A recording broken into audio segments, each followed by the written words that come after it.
2 дугаар дэвтэр 3 дугаар бүлэг 1 Альберийн зочид Де Морсербес бүр Ром хотод байхдаа Монте Кристо гүнтэй уулзахаар болцсон Элдер гудамжин дахь байшинд 5 дугаар сарын 21-ний өглөө зочноо нэр төртэйгээр хүлээн авах бэлтгэл хийж байлаа. Альбер том хашааны булан дахь албаны байшингийн өөдөөс гарсан жигүүрийн байшинд суудаг ажээ. Энэ байшингийн зөвхөн 2 цонх нь гудамж руу харж, 3 нь хашаа руу, бусд 2 нь цэцэрлэг өөд харжээ. Хашаа цэцэрлэг хоёрын хооронд гүн ба гүнгэн авгаа Де Морсерийн суудаг Наполеоны үеийн үзмж муухан маягаар барьсан байшин байна. Эзэмшил газрын өргөний хэрээр гудамжны дагуу хашаа байх бөгөөд түүнийхэн дээгүүр савта цэцэг тавьж, дунд нь алтдсан жаднуудаар хийсэн том гол хаалга байна. Хаалгачин байшингийн дэрэгдэх явган хаалга нь үйлчлэгч зарснаар болон байшингаас явганаар гарч орж ирэхэд зориулжээ. Альберт тусгай байшин гаргаж өгсөн нь хүүгээс холдох дургүй мөртлөн өдийн насны залуу хүн дүүрэн чөлөөтэй байхыг хүсдэг болохыг мэдэх эх хүний инхрийлэл алсын хараатай сэтгэлийг харуулна. Нөгөө талаас баян эцэг эхийн дур зоргоороо цэнгэн амьдрах дуртай тийм хөвгүүдийн биеэн бутсан байдал тодхон харагдана. Альбер гудамж руу харсан цонхоороо гадаад ертөнцийг харж байж болно. Ер нь залуу хүмүүст нүдний өмнө сайхан хөхнөд харагдаж байх нь чухал байдаг шүү дээ. Тэгээд хэрвээ нэлээд гүнзгий судлах хэрэг тохиолдвол Альбер үүдний манаачийн байшингийн дэрэгдэх явган хаалгатай адилхан үүдээр гарч болох байв. Энэ хаалгыг байшин барьсан өдрөөс хойш мартж орхисон мэт үл ажиглагдсан тоос шороо дарсан байх харагдана. Гэвчиг цоож цуургын ямбайлан тосолсон байх нь энэ хаалгыг байн нууцаар хэргэлдгийг гэрчилнэ. Энэ нууц хаалга бусад 2 хаалгатай өрсөлдөн манаачин сэрэмжтэй нүднээс далдуур 1001 шөнийн үлгэрийн агуй шиг Али Бабын шидэт Сизам шиг ээлдэг өрхөн дуугаар хэлсэн 2-3хан нууцад өгч юм уу? Эсвэл орчлон дээрх хамгийн нарийнхан хуруугаар учиртайхан тогшоход Симонгон түүнийг элэг барина. Энэ хаалганаас эхэлсэн уудам хөндий гудамын эцэст баруун талд нь Альберийн хоолны өрөө цонх нь хашаа руу харж байна. Зүүн талд нь цэцэрлэг рүү харсан цонхтой зочдын өрөө нь байна. Ширэнг бут ороогч ургамал цонхны өмнөр дэвүр мэт унжиж гаднаас шагааж болох боломжтой доод давхрын энэ 2 тасалгаан доторх зүйлийг бусдын нүднээс халахлна. 2 дугаар давхарт мөн ийм тасалгаа байх ба 3 дахь нь гудамны дээд талд байна. Энд зочдын өрөө, унт дахь тасалгаа эмэгтэйчүүдийн зочны өрөө байна. Доод давхрын зочны өрөө нь Алжирийн буудантай өрөө шиг бөгөөд тамхи татдаг хүмүүс зориулагдажээ. 2 дугаар давхар дахь эмэгтэйчүүдийн зочны өрөө нь унт хөрөөтэйгээ холбоотой бөгөөд хажуугийн хаалга шат руу шууд гарна. Ер нь болгоомжлох бүх арга хэмжээг урьдаас авсан ажээ. 3 дугаар давхар нь тэр чигээрийн зураач их биш, ганган дэгжин эрийн бус, буруу нумтны дуган гэлтэй том танхим байлаа. Тэнд Альбертийн янз бүрийн гайхамшгууд бие биетэрийн овооролдон холилдон байна. Анчны үлээдэг эвэр, ахмад хийл, лимб гэдэл бүхэл бүтэн найр хөгжмийн зэмсэг байх бөгөөд энэ нь Альбер нэгэн үед хөгжим сонирхож байсныг гэрчилнэ. Зургийн тавиур, хөл, нийлүүр, хатсан будаг байх нь өнөө хөгжимчин маань удалгүй уран зураг сонирхох болсныг үзүүлнэ. Эцэст нь туйлзуур жад, нудраган зодооны бээли, элдэв сэлэн ба олон янзын мун байлаа. Бидний өгүүлж байгаа тэр үеийн язгууртан залуучуудын заншилыг даган Альбер де Морсер хөгжим уран зургаар оролцохоос илүү дээдсийн хүрээлэнгийнхний хүмүүжлийн дээд болох сэлэн мэргүүлэх, нудраган зодон ба мун хэрэглэж чадах урлагаар ихэд шаргуу оролдож байжээ. Энэ тасалгаанд Гризе, Кукс ба Шарл Лебуше нарын оролддог басан бүхэл төрлийн биеийн тамирын хэрэгсэл байв. Тасалгааны бусад хэсэгт нь Хятадын Шаазан эдлэл, Японы Варсав, Лука дель Робягийн Палантай эдлэл, Барнердэ Балисын тавгнууд өрсөн Францискийн үеийн хуучин шүгэ, 3 дугаар Генрих эсвэл Сюлли, 13 дугаар Людвиг ч юм уу, Решелж сууж байсан байж магадгүй гэмээр түшлэгтэй сандал байв.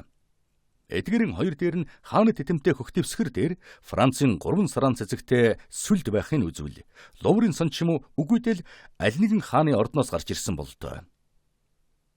Эдгээр төвхөн бараан сандлууд дээр Персийн хурц нарны гэрэл шингэсэн буюу Калькуттын болон Чандр Нагорын хүүхнүүдийн гараас гарсан байж таарах олонгийн нэхмэлэд хамаа намаагүй хөсөр хэвтэнэ. Нэхмэлэд ямар хэрэгтэй энд байгааг хэн ч мэдэхгүй. Эдгээр торгонууд эзэн ч хэлж мэдэхгүй үүргээ хүлээн тасалгааг өөрийн алтлаг өнгөөр гээгүүлэн байлаа. Хамгийн ил харагдах үс байранд роллер ба бланшин хийсэн ягаан модон төгөлдөр хуур хэмжээгэрийн жижигхэн зочдын өрөөнд тохирох боловч цаадаг үнээсээ Бетховен, Вебер, Моцарт, Гайден, Гретер, Порпоро нарын сонгодог хөгжмүүдийн бүхэл бүтэн найрал хөгжмийг багтаан уянгалсан аялгау гаргана. Хан, хаалга, тааз, ер нь эн тэндгүй сэлэм, жинжаал, хутга, мун, сүх, алдадж хээ угалз гаргасан хар чихтэй хоёг дуулга, хатаамал өвс, шороо шавар, хошуугаан хангаж олбор өнгөт далавчаан нэсэж байгаа юм шиг тэлсэн шууны чихмэл зэрэг зүйл байлаа. Энэ бол Альберийн дуртай тасалгаана гэдгийг хэлэх юм. Харин болзоо хийсэн өдрөн Альбер өглөөнийхөө хувцсыг өмсөөд доод давхрын зочдын жижиг өрөөнд сууж байлаа. Өргөн буудантай өмнөх ширээн дээр Петербургийн шар тамхинаас Снейн хар тамхи хүртэл Мэриленд, Порто-Рико, Латаки гэх мэтийн сайн чанарын тамхиг Голландын палантай шаасан савуудад хийж тавьжээ. Эдгээрийн дэргэд сайхан үнэртэй хийсэн хайрцаг дотор Бүрээс, Ригал, Гавана, Манил зэрэг Ромол навчин тамхиг урт богино сайн муугаар нь ялган тавьжээ. Эцэст нь онгорхоо шүүгэн дотор Герман ганс, алт шүрээр гойж жимсэн урт хүзүүтэй хув соруултай могоо шиг мушгирсан усан ганс зэрэг тамхичингуудын дурыг татан байна. Өглөөний сайн зоог зооглож, аяг сайхан кофе уусны дараа манарсан утаа өөдөн цагиргалуулан баагуулж суух дуртай орчин үеийнхэн тамхичингуудад зориулсан энэ хамаа намаагүй тавьсан зүйлийн Альбер өөрөн эрхлэн зохион байгуулжээ. 10 цагт 15 минут дутуу байхад гэрийн хя орж ирэв. Энэ бол зөвхөн англи хэлээр л ярьдаг 15 настай зарц Джоныг тооцвол Морсерийн ганц зарц нь болоо. Жирийн өдрүүдэд эцэг эхийн тогооч баяр ёслолын үеэр эцгийн зарц Альберийн мэдэлд ирдэг нь мэдээж. Хяг Жерминген. Энэ хүн залуу эзнийхээ бүрэн итгэлийг хүлээжээ. Орж ирээд бөөн сонин ширээн дээр тавьж баглаата захидал Альберт өгөв. Альберт эдгээрийг хайхрамжгүйхэн хараад цэвэрхэн үсгээр хаягалсан зузаан хоёр дохтойг авч задлаад нэлээд анхааралтай уншилаа. Энэ хоёр захидал яаж ирэв гэж асуулаа. Нэг нь шуудангаар, нөгөөх нь Данглер авгаан хэ авчирч өгсөн юм. Данглер авгаан лоожондоо өрсөн урилгыг хүлээн авлаа гэдгийг хэлвэл. Байж.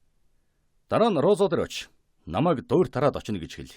Тэгээд 6 шил шилдэг сайн дарс, Киприйн Херс, Малаги, бас нэгэн сав Остиндийн хавч авч тавь. Харин хавчийг Борелиас аваарай. Тэгтээ над давч байгаа юм гэдгийг хэлгээ битгий мартаарай. Хэдэн цагт өглөөний зоог барих вэ? Одоо хэдэн цаг болж байна? 10 цагт 15 минут дутуу байна. Яг 10 цаг хагас оруулаарай. Дебрэ ямар угаан гарч магадгүй те. Түүнээс гадна би гүнд 5 дугаар сарын 21-ний 10 цаг хагаст гэж болзоо тавьсан. Хэдийгээр амлсуу гүнд нь төдийлөх найдахгүй байгаа ч гэсэн хэлсэндээ хөрдөг байхыг хүсэж байна. Ингээд гүн ахаа боссон болов мэдээгүй. Хэрвээ эрхэм бэст хэрэгтэй бол би оч үзээд ирье. Тэг. Лекэр дарстаа савын гуйгаад ир. Миний дундуурхан болчихож. Бас намайг 3 цагт очиж нэгэн эрхэмсэг хүнийг танилцуулах зөвшөөрөл аваад ир. Альбер хяган гараад явчихтай зэрэг зөөлөн сандал дээр нь лагхийн суугаад сонингон дэлгэж театрын зарлал харж бүжгэн жүжиг биш дуур гарахын мэдээд өөрт нь ярьж байсан шүдэн тэргэлэх шин аргыг дэмий баахан ирснэн Парисын нэртэй 3 сонныг цуулан хаяад уртаар өвшөөлгөн аман дотроон соннууд өдрөөс өдөртөл улмал уйтгартай болоод байх юм да гэж ботнов. Энэ үед хаалган дээр хөнгөн дээр гэрэл зогсон Люсен Дебрэ ирлээ гэж хя мэдэгдэв. Шаргал үстэй, цавир царайтай, борнууд нь ихэд биеэн тоосон байдалтай, уруулан ихэмсгээр жимиж, алтан товчтой хөх фраг өмсөж, цагаан зангаа зүүж, нарийн торгон оосроор ганц нүдний шил оосрлон зүүж, түүнийгэн зохиныхоо булчингийн хүчээр баруун нүдэндээ хаяа тогтоож чаддаг ийм нэгэн залуу хүн албархуу байдалтай инээмсэглэгчгүй орж ирлээ. Сайн байна уу Люсен гэж Альбер хэлээд та ер нь намайг өөрийнхөө цаг баримталдаг нямбаагаараа айлах юм. Би таныг хамгийн сүүлд ирэх байх гэж бодж байсан чинь харин 10-5 минут дутуу байхад хүрээд ирж. Өглөөний зоогийг 10 цаг хагаст гэж захиалсан байдаг. Дог хэрэг.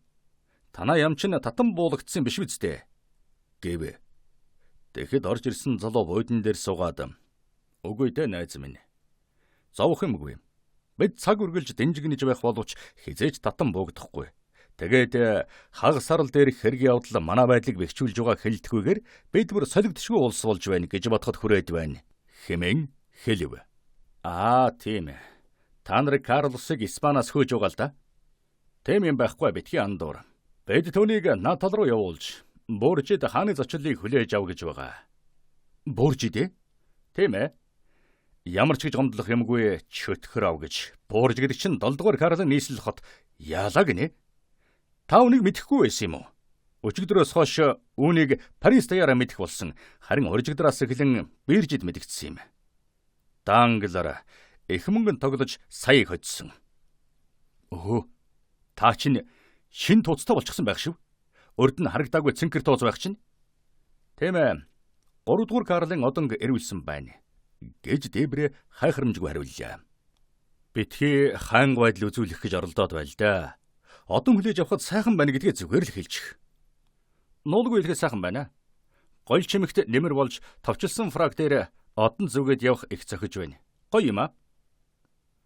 Тэгээд Вольсын ханхүү эсвэл Рекштадын бэлтэй адилхан болно доо гэж Альбер инэмсэглэн хэллээ. Би танад иймэр дэрсний учраа энэ юм л да, архин минь. Өөрөөр хэлбэл 3 дугаар Карлын одон хүлээж аваад энэ сайхан мэдээг над хэлэх гэж бодсон юм биз дээ.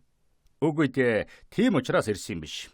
Би дипломат бичиг захидал явуулах гэж шүнжэнгөө суулаа. Тэгээд үүрээр гэртээ хурцрээд унтах гэсэн чинь толгоо өвдөд байхлаар нь гадуур салхинд явъя гэж шийдлээ. Булооны ойд явж байтал гидсжүүлсэж өөдгөртэй санагдав. Бивэйдэн харш энэ хоёр сэрэл нэгэн зэрэг тохиолдох нь маш ховор байдаг боловч энэ удаа Карлын бүгд найрамдагчдын холбоо шиг юм болж миний эсрэг нэгдэжээ. Тэгтэл өнөөгөө танад найрлна гэдгийг гинт санаад яваад ирлээ. Би өлсөж байна, хоолонд өгөөж, өөдөж байна, зугаа цуулаач. Энэ бол эзэн хүн миний үүрэг хайрт нөхөр минь гэж Альбер хэлээд хонг дарж хягаан дуудаад "Жермен, чи нэг хундаг дарс, бисквит бовтой хамт аваад ир. Одоохондоо Люсенто тамхи татаж бай. Хэл сэм давуулдаг 8-ны юм шүү.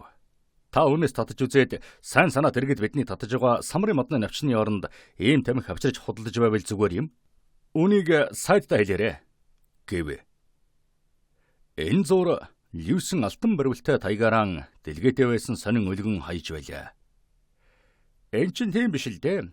Та нар энэ тамхиг хэлсэм давуулж наймаалахыг болчхоор л хэрэглэхээс нь татгалзсан энэ шиг муухай юм гэж байхгүй болчихно доо. Харин энэ хэрэг бол дотоод яаманд хамаагүй. Цангийн яаманд хамааргад хажин шүү дээ. Шууд биш татварын хэрэг эрхэлсэн ноён юманд хэлэх хэрэгтэй. Гудамны 26 дугаар хаалганд бий. Та юмны учир мэдэх үе юм" гэж Альбер хэлээд тамхи аваач гэлээ. Люсен Манилийн оромол навчин тамхи алтан суурьтай ланаас асаагаад бууданг налдсов. "Та бас хийх юмгүй жаргалтай хүү юм. Үүнийгээ мэддэггүй байх та" гэж Люсен хэлв. Эрхэм Вант улсын амгалан тайвныг сахиулагч огт хийх юмгүй байсан бол яах байсан бэ гэж Морсер баг зэрэг яжлан хэлээд "Та Европын их улс төрийн бодлогоос эхлээд Парисын өчүүхэн жижиг бодлиануудыг хүртэл хамарсан сайтын гарын нарийн бичгийн дарга шүү дээ. Та хаатыг хамгаална. Бас хатан хаатыг хамгаалах нь бүрч таатай. Ямыг тогтоом баталж сонгуул удирдах өөрийнхөө тасалгаан дотор үзэг цахилгаан мэдээний тусламжтайгаар Наполеоны сэлэм ялалтаараа дайны талбар дээр олж чадсан юмсаас илүү их юмд хүрнэ. Та цалин бөнлүүлээсээ гадна жилд 25 мянган ливрийн орлоготой. Бас Шато Рено 400 луйдэр өгсөн боловч түнд өгөөгүй морьтой хүн. Танд нэг чөмдөө чинь эвддэггүй сайхан үйлчилдэг савн бэ. Опера театр, жокей клуб, варете театр байхад та уйдлаа гинэ. За яах вэ? Тэгвэл би таныг зугаа цуулъя гэлээ. Юугаар тэрв? Шин танилаараа. Эрэгтэй хүн үү, эмэгтэй хүн үү? Эрэгтэй хүн. Тэр театргүй би олныг таних шүү дээ. Үгүй дээ, та тэм хүн танихгүй байх. Тэр чи ханаасгаад ирсэн хүн бэ? Тэнгэрийн хаянаас ирсэн хүн үү? Тэрнээс ч холоос байж магадгүй. Чөтгөрав. Гүй тэр чин танд өглөөний зоог авчрах юм биш үсттэй? Үгүй дээ, энэ доллар сэтгэл бүүзв. Өглөөний зуу шиг энэ байшинд хийж байгаа. Та ер нь өлжчихсэн байна да. Тийм ээ. Хэдийгээр ичмээр боловч хүлээхээсээр аргагүй. Би өчигдөр ноён Вилфорын хоол идсэн. Харин та энэ шүүхийг нь дандаа муу хооллодгийг ажиглаагүй гэж юу? Сэтгэл нь төвчдөггүй юм гэж бодмаар шүү. Хүний хоолыг муу хүлээд л байх юм. Харин танаас сайдынх яаж хоолдог вэ? Бид үгүйдэн доктой томоотой хүмүүсийг урьдаг. Хэрвээ бид бидний төлөө саналаа өгдөг сайн санаат борчуудыг зочлох хэрэггүй байсансан бол гэртэн хоол идэхийг өхлөөс илүүд үзэж айх байсан билээ. Тэгвэл нэг хундаг хэр сууж бисквит боовид. Дуртая эди. Танаа Испандарс тун сайхан юм. Бид энэ оронд инх тайвныг тогтоосон хичнээн зөв байгааг та харж байгаа биз дээ? Тийм ээ. Дон Карлос яахав? Яахав те? Дон Карлос бордо ууж л байг. 10 жилийн дараа түүний хөөг бяцхан хатан хаантай гэрлүүлнэ. Та хэрвээ тэр үед алба хааж байвал алтан нос одонгоор шагнуулна да. Альберта өнөөдөр намайг хоосон яриагаар хооллох гэсэн юм шив. Энэ бол ходоодыг юунаас ч илүү зугаацуулдаг юм шүү. Байцаарай. Бошооны дуу гарч байх шив. Та түүнтэй маргалдан зугаагаан гаргана биз. Юун тухай маргах хэрэг вэ? Сонин дэвчж байгаа зүйлийн тухай маргахгүй юу? Би сонин уншдаг гэж юу? Гэж л юусэн жигсэн барьтай хэлв. Тэм тусмал маргах хүнс их байна да. Эрхэм бошоон ирлээ гэж хя мэдэгдэв. Ороор аимшигт үзэг минь гэж Альбер хэлээд шин орж ирсэн зочныг угтан очиж Дебре таны өгүүллүүдийг уншдаггүй боловч таныг төвчж чаддаггүй гэж байна гэв. Төвний хэлдэг маш зөв. Бэж бас түүний юу хийж суудгийг мэдэхгүй боловч зүхэж байдаг юм. Сайн байна уу дарга минь? Оо, та бас дуулч хаяа гэж сайдын нарийн бичгэн дарга нэмсэглэн хэлээд сэтгүүлчин гарыг атгалаа. Мэдхээр барах уу та? Улсууд энэ тухай юу гэж ярьж байна вэ? Ямар улсууд? Христосын дөрж мэндэлснээс хойших 1838 онд тэм улсууд олоон бий. Гол хүнийх нь нэг та болдог шүүмжлэгч улс төрийнхний дунд. Энэ бол зүй ёсны хэрэг. Тэгээд ч баг зэрэг цэнхрийг ургуулахын тулд хөрөлцгөөс хэмжээний ухааныг суулгаж байгаа юм байна гэж л ярьцгааж байна да. Дог хэлжээ. Гэж л юусэн хэлээд хүндэт бошаан та яагаад манайх биш юм бэ? Ийм ухаантай хүн 3-4 жилийн дотор өндөр тушаалд гарна да. Би таны зөвлөгөөг дагахад ганцхан юм л хагасчилж болов тогтож чадах яам бий болохыг л хүлээгээд байна. Одоо хэлэх нэг үг байна. Альбер, хөөрхөл юуснийг амраах хэрэгтэй. Бид өглөөний зоог идэхүү аль эсвэл өдрийн хийх үү? Би танхим руу явах хэрэгтэй. Манай ажилд бүх юм сайхнараа байдгүйг харж байгаа биз дээ. Бид өглөөний зоог иднэ. Харин одоо 2 хүн хүлээж байна. Тэднийг ирэхээр л ширээнд сууцгаана. Та чухам хэнийг хүлээж байгаа юм? Гэж бошин асуухад Альбер нэг нь язгууртан, нөгөөх нь дипломат гэж хариулв. За тэгвэл язгууртны 2 цаг дипломатыг түүнээс ч удаан хүлээх хэрэг болох нь дээ. Би сүүлчийн хөнгөн цайн дээр л ярий. Надад Жимс кофе тамхи тавьж байгаарай. Одоо очоо танхимд хоол идчихье. Болто бошаан. Язгууртны Моморанси дипломатын метрних гэдэг байлаач гэсэн ялгаагүй 10 цаг хагаст хоолон идэхэр ширээнд суун. Харин одоохондоо Дебрегийн үлгэрээр хэр сууж бисквит зоглогтон. За яах би үлдээ. Өнөөдөр заавал зугаацмаар санагдаад байна. Та яг л Дебре шиг боллоо. Яаман гутарч гуних харж ирэхэд эсрэг тал нь хөгжилтэй байх ёстой байх гэж бодож байна. Тийм ээ. Гэсэн ч та надад юу занал хийлж байгааг мэдэхгүй байна. Өнөөдөр бид депутатуудын танхимд данглерын үг хэлхийг сонсон. Харин оройн Францын дайчин эмэргэлт жүжигийг эхнэртэй нь хамт үзэн. Чөтгөр ав. Үндсэн хуулийн байгуулалт гэж дээ. Бид сонгож болох байсан гэж улс ярьцгаах юм. Бид яаж данглерыг сонгоч байгаа юм бэ? Та хөгжилтэй байх хэрэгтэй болсныг би ойлгож байна. Данглерын хэлэх үгийг хайхрахгүй бүү байгаарай. Тэр таны төлөө санал өгч байгаа. Тэгээд ч бас сөрөг талын хүн шүү дээ. Гэж Дебре хэлв. Харин хамаг гайлтын дугаа юм. Та нар түүнийг Люксембургийн ордонд донгосуулахар явуулахыг л би тэс чадан хүлээж байна. Тэгвэл би нэг чөлөөтэй болно доо. Испанд ажил хэрэг дохинсон байна гэдг нь шууд харагдаж байна. Гэж Альбер бошонд хэлээд та бас өнөөдөр хэмзэг ёчтой байна. Парисын дээдсэн хүрээлэн намайг данглерын охин ээжнийтэй хором хийх гэж байгааг ярьж байгааг санаарай. Хожим надад Бэс та миний охиндон 2 сая инж өгсөн байгааг мэдэн шүү дээ гэж хэлэх хүний урам цэцэн үгийг шоолж дарамжлахыг миний сэтгэл төвдөхгүй байна шүү гэв. Энэ хором болохгүй гэж бошаан түүний яриаг таслан ван түүнийг түшээгүн болгож болно. Та жар чагнаж мэднэ. Тэгтэн англиэгээ сурвалжит язгууртан болохгүй шүү дээ. Тэгэхэд Морсер гүн бол өчүүхэн 2 саяын холбоог зөвшөөрнө гэхэд дэндүү томдох язгууртан хүн. Бэстэ Морсер бол зөвхөн сурвалжит хүнтэй сууж болно гэв. Үгүй дээ. 2 сая гэдэг чинь ч муугүй хэрэг шүү гэж Морсер зөрөв. Энэ бол ямар нэгэн театр эсвэл ургамлын цэцэрлэгээс рэпэ хүртэлх төмөр замын салбарын хов нийлүүлсэн хөрөнгө шүү дээ. Морсер, та түүний үгэнд бүү ор. Суужларх гэж Дебрэ залхуун хөрсөн байдалтай дуурайд, та мөнгөний уудтай ураг төрлийн барилдаатай болно шүү дээ. Энэ нь танд хамаагүй юм биш үү? Тэр ууд нь нэг сүл дээр баг боловч нэг тэгэр илүү байх болно. Танай сүлдэн дээр 7 шувуу бий. Түүнийхэн 3 ихнэртэн өг. Өөрт чинь 4 үлдэнэ. Гэсэн ч хан гизаас нэгээр илүү байна. Харин тэгэхэд тэр арай л Францын ван болчихоогүй. Үеэл ах нь Германы эзэн хаан байсан шүү дээ. Нэрэж тийм дээ гэж Альбер Алмерсхийн хариулв. Тэгэлгүй яах вэ? Тэгээд бас саятан бүхэн бутчин хөөхд шиг угсаа удамтай байдаг. Иш, дуугаваа Дебрэ гэснэн бошон инээж. Шато Рено ирж явна. Орж ирээ таныг хуулийн зүйл анги шохооргодог өвчнөөс чинь эмчлэхийн тул өвгдөөс Ренотой Монтобын хаан сэлмээр нэвт татхан да гэж хэлв. Би Маштод язгуурын гаралтай хүн болохоор Шато Рено зөвхөн өөрийнхөө л нэр тэрийг алдах болно. За тэр шүү. Яам Бранжигийн аяар дуулж эхлэх нь бурхан минь бид хаашаа явах нь өвнө билээ гэж бошон дуу алдав. Эрхэмсэг де Шато Рено. Эрхэм Максимилиан Морил гэж айлтгав. За тэгвэл бүрдлэг болох шивдэ гэж бошон хэлээд. Одоо бид өглөөнийхөө зогийг барих уу? Би андуураагүй бол та хоёр хүн эрхээ хүлээж өгнө гэсэн биз дээ. Альбер гэж асуухад Альбер гайхсан байдалтайгаар Морил гэдэг чинь ямар хүн бэлээ гэж шивгнээд үгэнч бүрэн хэлж дуусаагүй байтал хөлөөсөн толгоогон хүртэл язгууртан шинжтэй нэг үгээр гişиг гадаад төрх байдалтай Мортимар шиг ухаантай 30 орчим насны сайхан залуу гараас нь барьж миний найз намайг аврагч Спагийн Ахмад Максимилиан Мориллиг тантай танилцуулахыг Альберта зөвшөөрнө. Ер нь ийм хүнийг танилцуулах шаардлагагүй те. Бэста миний баатартай мэдлэж гэж хэлв.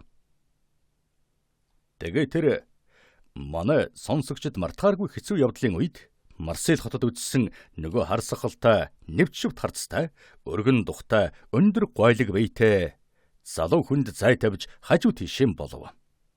Хагас Франц, хагас орон зүгийн хийцтэй өнгөлөх сайхан ёсолын цамцан сайхан зохиж, хүндэт легионы хэрээс одон зүүсэн өргөн цээж гойлог биеийн жавхайлган барьжээ. Залуу дарга ихэд цэмцгэрхнэр мэхэн мэдлэв. Залуу хүчтэй хүн болохоор хөдөлгөөн даанч намблах сайхан байлаа. Эрхэм Морил, түшээгүн Шато Рено таныг надтай танилцуулахдаа надад их тааламжтай сэтгэл төрнө гэдгийг мэдэж байжээ. Та түүний найз нөхөр болохоор мөн л бидний найз нөхөр болно гэж хэлв. Тэгэхэд Шато Рено маш сайн хэрэг. Хүндэт бэс та түүнээс хэрэг тохиолдвол надад хүргэсний адил тусыг хүргээрэй гэж гуйхгүй юу? гэж Шато Рено хэлэхэд Альбер ямар тус хүргэгсэн бэ гэж асуулаа. Түшээгүн дэндүүлж байна. Үндэн энэ тухай ярих хэрэггүй юм гэж Морил хэлэхэд Шато Рено тосон авч юу ярих хэрэггүй гэж амнас гэдэг чинь ярих хэрэггүй дөө. Хүндэт Морил та чинь дэндүү их гүн ухаантай хүн юм. Өдөр бүр таны амнасанд халтай юм тохиолдож байдаг болохоор та тэгж ярьж болно. Харин тийм явдал огт санамсаргүй тохиолдсон надад бол гэж хэлв. Энэ бүхэн дотроос Ахмад Морил таны амийг аварч гэдэг ганцхан зүйл л тодорхой байна. Тийм ээ. Зөвхөн энэ л дээ гэж Шато Рено хэлэхэд тэр явдал яаж болсон юм бэ гэж бошон асуулаа. Бошон найз минь би өлсөж өгөх гэж байна шүү. Уртчаараа дэлгээд яах вэ гэж Дебрэ хэлэхэд нь би та нарыг ширээн суухад саад болж байна гэж юу. Шато Рено хоол идэх зур бүгдийг ярьж өгөг гэж бошон хариулв. Эрхмүтэ одоо дөнгөж 10 цагаас 15 минут өнгөрч байна. Бид сүүлийнхэн зочныг хүлээж байна гэж Морсер хэлэхэд Дебрэ тийм дипломат хүнийг гэж хэлв. Дипломат ч юм уу аль эсвэл өөр ч юм уу бөөмд би түүнд итгэл найдвар өгөхөд маш амжилттайгаар биелүүлсэн гэдгийг л мэдэж байна. Хэрвээ би ван байсан бол бүх отонгуудаараа нэгэн зэрэг шагна. Хэрвээ миний мэдлэлд алтан ноос татварга додон байсан бол хоёулан гарын шагнах байсан та. Тийм бол бид ширийн тараахан суугаагүй болохоор бидэн шиг хундгандан хээрс дарснаас хийж аваад өөрийнхөө түүхийг ярьда гэж Дебрэ хэлв. Та нар намайг саяхан Африк явсан гэдгийг мэднэ шүү дээ. Энэ бол таны өвгд эцсийн зааж өгсөн зам шүү дээ. Хүндэт Шаторино гэж Морсер найрсгаар хэлв. Тийм ээ. Тэгтэн та тэдэн шиг бурхан багшин шарлыг чөлөөлөхийн тулд итгэж явсан нь юу л бол? Бошон таны хэлдэг зөв гэж залуу язгууртан хэлээд би зүгээр л гар буугаар буудах дурам нь хөрсөн юм. Хэрэг явдлыг эвэр зөксүүлэхээр шилж авсан хоёр зуучлагч маань намайг сайн нөхдийн минь нэг болох хөөрхий Францтэй Эпинигийн гарыг буутахад хөргүүлснээс хойш халд тулдан гэдгийг төвчж үзэж чадхан болсныг та бүгд мэднэ. Та нар Францтэй Эпинийг цөмөрөн тань шүү. Тэгдэггүй яах вэ? Та хоёр чинь нэрэн нэг үзэлцэл дээ. Юунаас болсон бэлээ? Гэж Дебрэг асуухад Шаторино алан ч гэсэн санахгүй юм байна. Харин надад дөнгөж бэлгэлсэн шинэ гар буугаан араа хүмүүстээр туршин шалгаж үзье гэж хүсснээ л сайн санаж байна. Тэм учраас би орон орж тэндээсэн Константин руу явж яг өсөлтийг зогсоож байх үед хурж очлоо. Би бусад улстай хамт ухарч эхлэв. 2 хоног өдөр нь бороо шүн цасарсан ч арга цаан тасвэрлэж өнгөрүүлээд 3 дахь өдөр нь морь минь хөлдөж өгүүлээ. Хөөрхий амтнд дулаан савнд байж сурчхаж. Энэ бол араб угсааны морь байсан боловч 10 градусын хүйтэнтэй эх орноо таньсангүй гэж Шаторино ярив. Та англи хурдан морийг минь авах гээд байгаагийн учир ийм юм би. Миний морийг араб мориноос илүү хүйтэн тесвэртэй гэж бодож байна да гэж Дебрэ хэллээ. Та андуурч байна. Би одоо дахин Африк явахгүй. Үүнд ам тангарах тавьсан. Та тэгээд айчсан хэрэг үү? Гэж бошин асуухад Шаторино тийм ээ. Үнэн айх юм байсан. Тэгээд морин хаячгаа цаашаа явлаа. Тэгтэл миний толгойг авах гэж 6 араб хүн дараад ороод ирлээ. 2-ын урт буугаар, 2-ын гар буугаар тулгаж байгаад буудчихлаа. Гэтэл 2 нь үлдчихээд би зэвсэггүй болчихсон байв. Нэг нь миний үснээс зуураад авлаа. Би үсээ ингэж богинохон засуулдаг болсны учир нь энэ байгаа юм. Юу болохыг яаж мэдэх вэ? Нөгөөх нь миний хүзүүн дээр махир сэлмэн давж хүйтэн төмөр хайрах нь мэдрэгдэв. Тэгтэл энэ эрхэм хүн тэдэн рүү довтлон орж үснээс зурчаад байсан хүнийг буудаж алаад махир сэлмээр хоолойг минь огтлох гэж байсан хүний толгойг харгаж орхисон. Энэ хүн тэр өдөр нэг хүний амиг аврах ёстой гэж бодож байж харин тэр хүн нь бие болж таарсан байна. Би баян болохоор Галагман буюу Марокконтэд энэ тохиолдлын баримт хөшөө захиалж хийлгэнэ гэв. Энэ бол 9 сарын 5 байсан юм гэж Морел нэмсэглэн хэлээд эцэг минь гайхамшигар аврагдсан хойно өдөр. Би жил бүр энэ өдрийг чадлынхаа хэрээр ямар нэгэн сайн юм хийж тэмдэглэж байхыг хичээдэг юм гэлээ. Ямар нэгэн баатарлаг явдал тийм биз гэж Шаторино үгийн таслан хэлээд товчхон хэлэхэд миний аз болсон юм. Гэвч ингэ төгсөөгүй. Тэгээд хутганаас амийн минь аварсныхан дараа надад гэгэн Мартин шиг цумныхаа хагасыг биш харин бүтнээр нөгч намайг хүйтний аюулаас аварсан юм да. Тэгээд сүлд нь өлсгөлөнгөөс аварсан. Нэг юм хуваач шүү. Юу вэ? Таацгаал да. Гэхэд бошаан Феликсийн жигэнсэн махав гэж асуулаа. Үгүй, өөрийнхөө морийг. Түүнээс нь хоёулаа хэрчим мах идсэн. Мөн ч амаргүй байдаг шүү. Хэрчим адууны мах идэхэд үү? Гэж Морсер энийг хэлэхэд нь үгүй дээ. Ийм гарлаг гаргаж байгаа нь. Танихгүй хүн англи угсааны хурдан морин гарцдах уу гэж Дебрэгээс асуул да. Хэмээн Шаторино хариулв. Танихгүй хүнд бол үгүй. Найз нөхөртөө бол магадгүй гэж Дебрэг хэлэхэд Морел би таныг миний найз болох юм гэж мэдээд байсан юм. Түүнээс гадна үүнийг баатарлаг явдал гинүү. Эсвэл гарлаг золиос гэж үзнэ өөртөө мэдцгээ гэж би хэлсэн. Юу ч л гэсэн би тэр өдөр нэгэн цагт манай тохиолдсон зол заяатай явдлыг ямар нэг юмар хариулах ёстой байсан юм. Түшээ гүм минь гэв. Морелын зохиолгож байгаа энэ төөх маш сонин зүйл байгаа юм. Та нартай ойр дотн танилцахаараа ярьж өгөх байхаа. Харин одоохондоо дурдгал ярианы тухай хангалттай ярьсан болохоор гид содоодныхон тухай бодцгоё. Альберта хэдэн цагт өглөөнийхөө зоогийг барьдаг вэ? Гэж Шаторино хэллээ. 10 цаг хагаст. Яг уу? Гэж Дебрэ цагаан гарган асуулаа. Та надад бас 5 минут сунгаж өгөөч гэж Морсер хэлээд би ч бас аврагчаа хүлээж байна гэв. Хэний аврагчийг? Миний өөрийн чөтгөр ав гэж хэмээн Морсер хариулаад эсвэл таны бодлоор намайг бусдын адил ямар нэг юмнаас аварч болохгүй зөвхөн араа бодол толгой авдаг болж байна уу? Манай өглөөний зоог хүнийг энэрэн хайрлагчдын зоог болох нь ширээний ард хүн төрлөختний хоёр ариун үйлсэн суух болох нэ гэж Морсер хэлв. Яадаг юм бэлээ, манайд чинь ганцхан Монтаньоны шагнал байдаг байхаа гэж Дебрэ хэлв. Тэгвэл түүнийг юу ч хийгээгүй хүнд юм хийх гэж л өгчихгүй юу гэж Бошон хэлээд ер нь актемэ тэгж л хүнд байдлаас гардаг шүү дээ. Гэхэд Дебрэ Альбраас таны аврагч хаанаас ирэх юм бэ?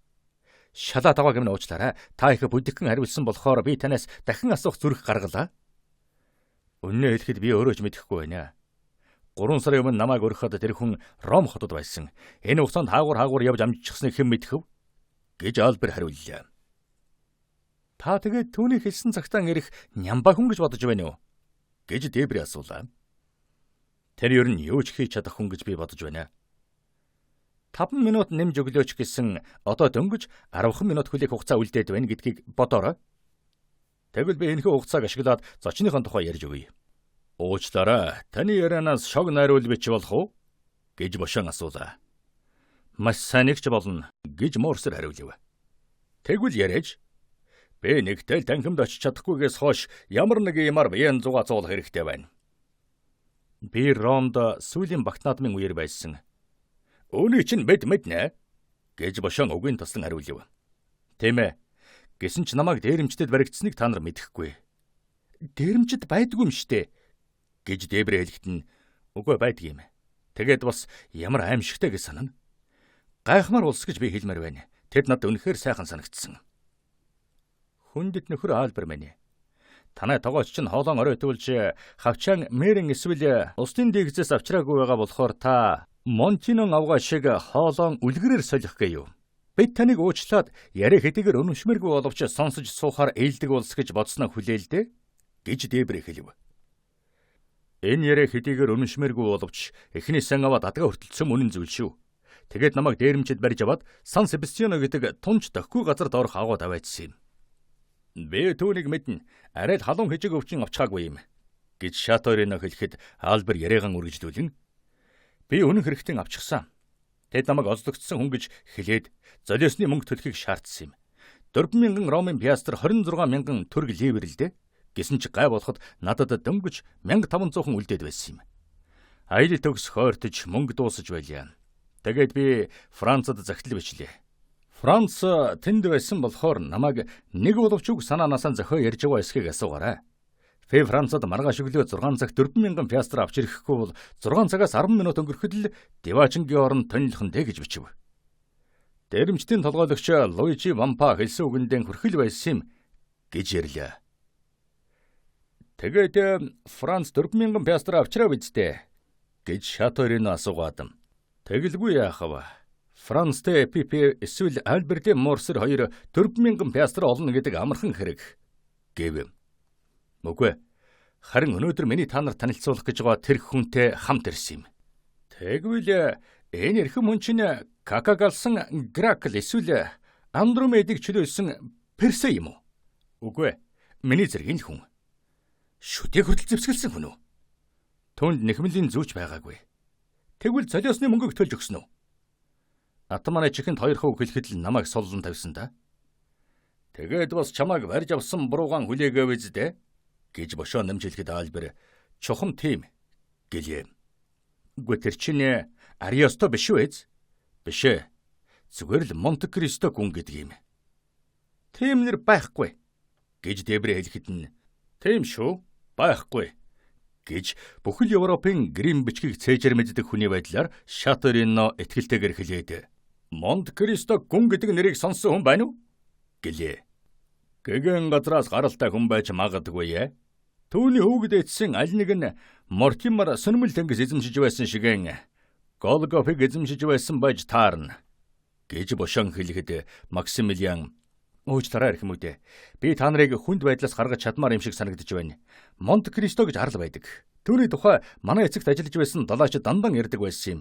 Газрын дундад тэнгис доторх нэг жаахан элсний ширхэг хязгааргүй доторх хумх гэсэн үг гэж хэлв. Таны хэлдэг туйлын зөв. Миний ярьж байгаа хүн бол тэр өчүүхэн элсний ширхэг, тэр хумхыг чинь эзэмшдэг хүн байгаа юм. Тэгээд Тосканаас гүн цол худалдаж авсан бол тоо гэж Альберт хэлв. Тэгэхээр таны гүн баян хүн байх нэ? Баян гэж бодож байна. Гэхдээ тэгээд хараад л мэддэх юм биш үү? Дебре та ташаарч байна. Таны хэлж байгааг ойлгохгүй юм шүү. Та 1001 шөнийн үлгэр уншсан уу? Энд чи юу гэсэн үг? Таны өмнө баян ч хүн байгаа мó, ядуу ч хүн байгаа мó хэн мэдхэв те? Тэдэнд улаан будаан үрч юм уу эсвэл бадмаараг очир эрдэнэ байгаа хэн мэдхэв? Таныг харахад л ядарсан муу загасчин шиг хүн байж байснаа ямар нэгэн нууц агвайд оруулаад иртэл бүх энтхэг орныг худалдаад авчихаар тийм эрдэнэсийн сан байвал яана. Тэгээд миний ярьж байгаа Монте Кристо гүн бол тийм л загасчдын нэг те. Нэр нь ч мөн тийм. Синдбад далаачин гэдэг түн дүүрэн алттай агуй бий. Морсер та тэгээ тэр агууг нь үзсэн үү? Гэж бошон асуулаа. Би үзээгүй, Франц үзсэн. Харин төвний дэргэд энэ тухай нэг ч үг итгий дуураарай. Францын нүдийг нь боож оруулаад нэг хэлгүй хүн бас Клеопатрач дэрэгдэн жирийн охин шиг харагдах тийм хүүхнүүд үйлчилсэн гинлээ. Тэгтэн гашиш идсэн хойноо хүүхнүүдийг үдсэн учраас тэдний тухай бүрэн итгэлтэй биш байна лээ. Ямар нэгэн баримт хөшөөнүүдийг ч хүүхэн гэж андуурсан байж болох юм. Залуу хүмүүс Морсер өд харахад тэдний нүдэнд чи солиорчих уу? Эсвэл зүгээр л биднийг мангууруулж байна уу гэсэн асуулт тодорч байлаа. Морил бодлогоширсан байдалтайгаар би ч бас эрхэмдээ Морсерын ярьж байгаатай адил зүйлийг Пенелон гэдэг өвгөн далаачнаас сонссон юм байна гэж хэлв. Эрхэм Морил намайг дэмжиж байгаа явдалд маш их баярлаж байна. Миний мэдэхгүй юмд зам заг чижмийг хайж өгч байгаа нь та нар таалагдахгүй байгаа юм биз дээ? Гэж Альберт хэлэхэд Дебре уучлаарай хайрт нөхөр минь, та өнөшмөргүй юм яриад байна шүү дээ гэж хэлв. Танаа элчин сайд төлөөлөгчд чинь иймэрхүү зүйлүүдийн тухай та нартай бичдэггүй болохоор өнөшмөргүй байгаа юм. Тэд жуулчлан яваа нутгийн хаан хүмүүсийг хавчиж шахах ажлаар хөөцөлдөж тийм юм бичиж байх завгүй суудаг болсон. За тэр та унтуу болж байна. Манай хөөрхий төлөөлөгчд рүү довтолж гарлаа. Тэд чинь та нарын сонирхлыг яаж хамгаалах вэ? Танхим зардлыг нь цаг үргэлж багасгаж одоо энэ тушаалд ажиллах хүсэлтэй хүн олдхон болчиход байна. Альберт, та элчин сайд болох дуртай юу? Тэгвэл би таныг Константинополд томилуулж өгье. Ууха. Намайг дөнгөжил Магомета айлыг өмгөөлөх төдий боломгц султан надад дээс явуулж нарийн бичгийн дарга нар маань намайг боож алга гэж үү? За тэр харж байна уу? Гэж Дебре хэлв. Хэдий тийм боловч миний Монте Кристо хүн бий дээ. Дэлхий дээр юм бүхэн бий. Гайхалтай юм болж дээ. Юм бүхэн байдаг нь мэдээж хэрэг. Гэхдээ хүн бүхэн хар арьстай боол, ван хүнд байдаг зургийн үсгэлэн зэвсгийн музей 6,000 франкын үнэтэй морд явдаг грек хүүхэнтэй байдаггүй шүү дээ. Та тэр грек хүүхнийг харсан уу? Тэгсэн харсан, сонссон. Валли театрт харсан. Харин гүнгийн дөгнөөний зууш зоглож байгаад дууг нь сонссон. Тэгвэл танаа тэр 90 бишийн хүн чинь юм иддэг байх нэ? Үннийг хэлэхэд энэ тухай яриад баймааргүй, тийм жаах иддэг юм аа. Харж л байгаарай. Хүний цус сордог ороолон байх үү дээ. Лорд Рутневыг таньдаг гүнгийн хатан бас тэгж хэлж байна лээ. Та нар дооглол доо. Альберт, чамд баяр хүргэе. Энэ бол сэтгүүлчийн ажлаар оролдодгүй хүнд маш сан хэрэг. Конституционалист сэтгүүлд гарсан нөгөө далаамар шиг л юм болно доо. Ороолон гэдэг тундаг хэрэг байна да. Гэж бошон дуу алдав. Цэцгийн дуртай цагтаал том баг болж байдаг улаавтар нүдтэй, бүргэдийн хамартай, өргөн мэлгэр духтай, нүүрэндээ нэгч тусалд цусгүй, хар сахалтай, хурц цагаан шүдтэй Гялцал гэсэн хүн байгаа үстэй. Гэж Дебре хэлэхэд яг тийм. Люсин бүгшинч тэмдгүүд нь тохирч байна. Хурц ширүүн, ёжтой замтай. Энэ хүнтэй хамт байхад л миний нуруугаар байсгийд л хүйт төрөгдөг байсансан. Нэгэн удаа хамт хүн цааслахыг хараад алуурчин ажиллагаа болон ялтны орж хашгирахаас илүү гүнгийн царай цаазаар хаваачих янз бүрийн аргуудын тухай ярьж байгааг нь сонсоод ухаан алдах гэсэн бодол төрж билээ. Гэж хэлв. Морсер, тэгээ тэр хүн таны цусыг сорох гэж колизийн эвдэрхий болгосон дагуулж аваачсангүй юу? Гэж бошон асуулаа. Таныг суллаж тавихтаа ямар нэгэн галын өнгөтэй элгэн дээр өөрийнхөө сүнсийг Исав шиг түн дөглөө гэж албад нь бичүүлэхгүй байна уу? Гэж асуухад Морсер баг зэрэг гомрохсон байдалтайгаар тоглоом хийж л бай. Хичнээн л бол хичнээн тоглоом хий. Гантын цэцэрлэгт сэлгүүцэгч, булооны ойгоор зугаалагч сайхан Парисийн та бүхнийг харахад энэ хүн надад бодогдож бид цөм өөр төрлийн хүмүүс юм шиг санагдах юм да. Гэв. Бэ үгээрэн бахархаж явдаг. Гэж бошон хэлэхэд нь Шаторено дээрээс нь нэмж юу ч л гэсэн таны Монте Кристо гүн завтай цагт зугаатай сайхан л хүй юм. Харин тэгтэн Италийн дээрэмчинтэй учир явдалтай байдгийг тооцохгүй бол шүү дээ. Гэхэд Италийн дээрэмчид гэж юу ч байхгүй гэж Дебрэ хэлв. Ороолонгууд ч байхгүй гэж Бошан дэмжихэд Дебрэ цааш үргэлжлүүлэн Монте Кристо гүн гэдэг ч бас байхгүй. Альберта 10 цаг хагас дуурч байгааг дуулж байна уу? Гэлээ. Одоо та аимшигын зүй зүүдэлж гэдгээ хүлээгээд явж өглөөнийхэн зоогийг зооглол дээр юм биш үү? Гэж Бошан хэлв. Ханын цагийн дуу намдаагүй байхад хаалга онгойж Жермен орж ирээд гэгэн 80 Монте Кристо гүн ирлээ гэж айлтгав. Тэгэхэд тэнд байсан хүмүүс өөрийн ирэхгүй давхин Морсрын яриа тэдний сэтгэлд хэргүн шингэснийг харууллаа. Альберт ч гэсэн гэнт догдолсон сэтгэлээ дарж чадахгүй байлаа. Сүйх тэрэгний дуу үүдний өрөөнд хүний хөлийн чимээ гарахыг хинж дуулсангүй. Тэрж байтугай хаалга дуугүй нэгдэжээ. Монте Кристо гүн босгон дээр гарч ирлээ. Машингийн байдлаар хувцалсан боловч дээд зиндааны ямар ч хүн төвний хувцсыг өөлөхөөргүй байлаа. Дотуур гадуур хувцсан малгай нь хамгийн уран савны гараар хийгдсэн хүмүүсийн дурлан шохоргож өмсдөг хэм маягт яг тохирсон байлаа.